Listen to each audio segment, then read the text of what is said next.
So mga dol, nandito pala tayo ngayon sa Villar City at mismo nga dol, nandito tayo ngayon sa viral na kahoy dito sa Dasmariñas, Cavite mga dol. At ito matatagpuan po yan dito sa Villar City. At pasilip po sa inyo mga dol kung gaano karaming tao ngayong gabi na to. Diyos mio marimar. Kita nyo naman mga dol, hanggang doon sa likod yan, punong-puno ng tao. Grabe. Kaya nakakatuwa mga dol, and kaya dala ko rin yung aking pamilya ngayong gabi. Kaya ma-experience sila kung gaano kaganda yung Villar City.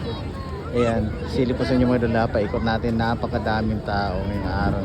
At hindi rin kayo magugutom dito mga dol dahil marami din mga stall ng pagkain dyan.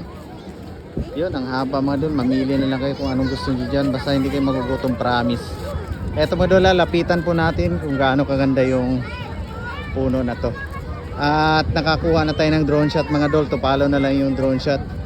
Eto, yun, pasili ko sa inyo mga dol. Yun, oh. Yun, kahit dito sa loob mga dol, ang daming tao. O diba, ganda. Punong-puno talaga ng ilaw mga dol, kaya hindi mo ano talaga na hindi makapag-video dito at makapag-picture, hindi mo mapigilan yung sarili mo mga dol. Ayun, oh. Yan, mamaya mag-selfie tayo mga dol.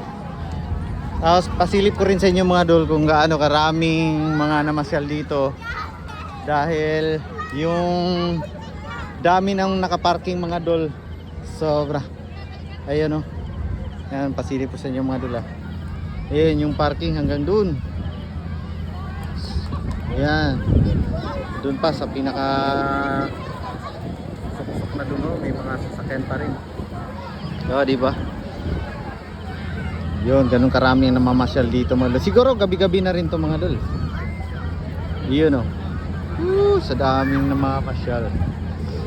Yan, panay picture dito, picture doon. Siguro mga dol, pagkatapos na ito, mayroon silang panibagong profile picture sa kanilang Facebook dahil sa ganda ng lugar na to. Ayun, oh. Alright.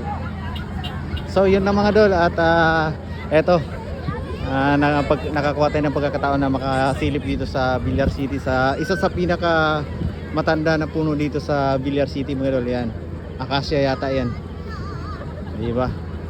Alright.